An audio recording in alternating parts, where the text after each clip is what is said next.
الله الرحمن الرحيم. درود شريف اللهم صل على محمد وعلى آل محمد كما صليت على إبراهيم وعلى آل إبراهيم إنك حميد مجيد. اللهم بارك على محمد وعلى آل محمد كما باركت على إبراهيم وعلى آل إبراهيم إنك حميد مجيد.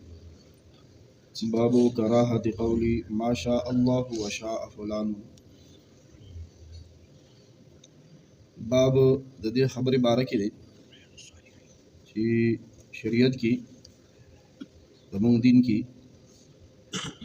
داسې خبره کوله چې یو سړی ووایي که الله وغواړي او فلانې وغواړي نو دا کار به داسې وشي. الله وغواړي او فلانې وغواړي داسې ویله مکروه دي، یعنې الله ته خوښ نه دي، ناپسندیده عمل. دا د ریاض الصالحین د کتاب 1945 نمبر حدیث مبارک دی 1745 حدیث مبارک دی. خوا غونیس عن حذیفة بن اليمان رضی الله تعالی عنه عن النبي صلى الله تعالی علیه وسلم قال. حذیفہ صحابی دی، حذیفہ ابن یمان، الله پاک دې راضي شي، الله پاک دې د خپل ذات ناراضي کی، الله پاک دې زما ستا او د ټول امت د طرف نه بهترینی بدلی ورکړي. حضرت حذیفہ رضی الله عنه فرمایي وی خوب نبی صلی الله علیه وسلم ارشاد فرمایلی دی لا تقولوا خپل امتیانو ته وایي، صحابه ته براه راست وایي او موتا ته بالواسطه وایي. لا تقولوا تاسو مه وایئ، داسې مه وایئ ما شاء الله وشاء فلان، که الله وغواړي او فلانې وغواړي،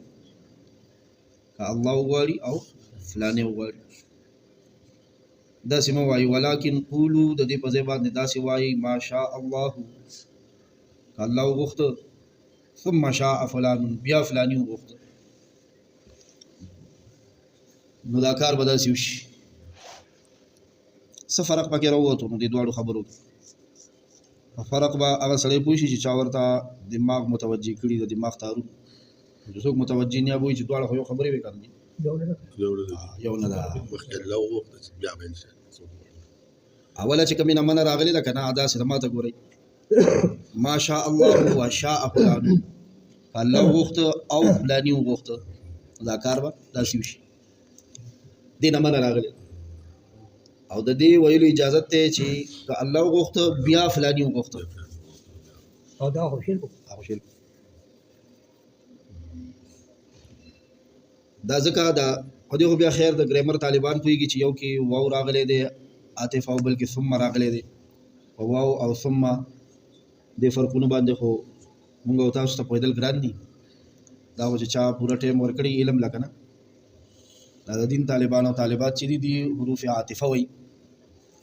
نحو یو علم دی هغې کې حروف عاطفه وي، بیا دغه شان دي عوامل النحو او شرح میتامل وي، په هغې کې د یو یو حرف د یو یو ټکي بیا خپلې خپلې معناګانې دي.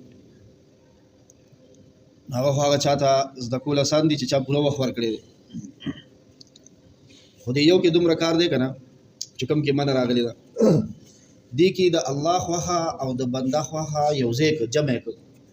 او د جمع دپاره راځي د الله خوښه که نه او د بنده خوښه یې څه کړه، د الله مشیت او د بنده مشیت یو ځای کړه. څه مطلب یې راووتو د الله او د بنده دا خوښه نه مشیت. موږ ته دا جماعت ملګري تبلیغ والا یو خبره کوي که نه د عقیدې د حفاظت خبره کوي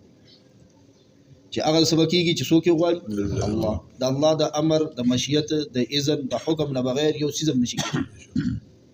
هر شی د الله امر او ارادې سره کېږي. نو دې حدیث کې اصل کې دغه خبره پراته ده. نو دا واو چې دی دا دې دپاره راځي چې د الله او د بنده مشیت او خوښه نه ده اراده د یو چې د دواړو اراده دې کار ته وشي نو هله به کېږي. حالانکې داسې ده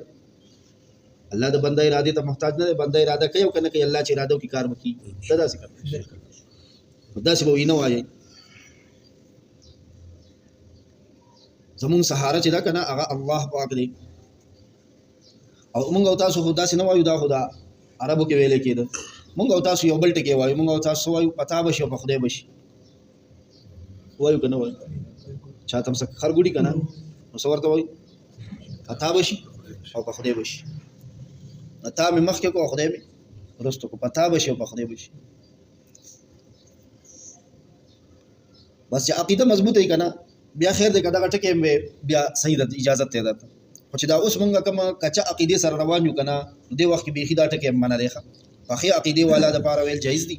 او کچه عقیدې والا دپاره ویل جایز نه دي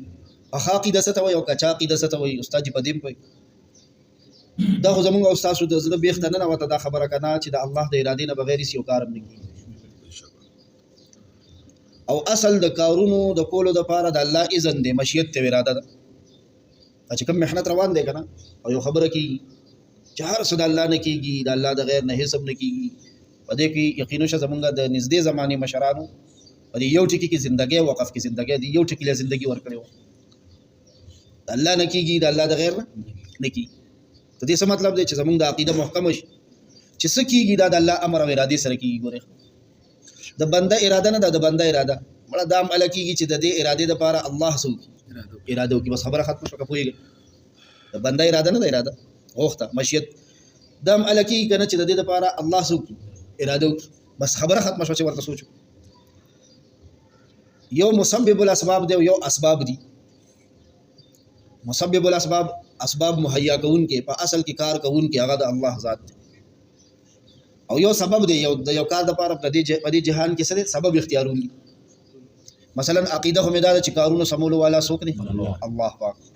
کارساز الله دی خو په د اسباب په جهان کې دا کار چې دی که نه د فلاني افسر له لاس کې ورکړی دی د فلاني له لاس کې ورکړی دی دا کار دا فلاني نو هغه ته بیا د سبب په درجه کې صرف وینا وکړم ځکه هغه زما د حال نه خو نه خبرېږي چې د دې خبرې ضرورت ته حاجت دی نو هغه حاجت صرف د هغه د مخې ته راولم د سبب په درجه کې نور مې یقین بچای الله پاک الله پاک دې پوهې سره د عمل کولو توفیق وړې شروع شو لږ ټایم به کمه کړو ان شاء الله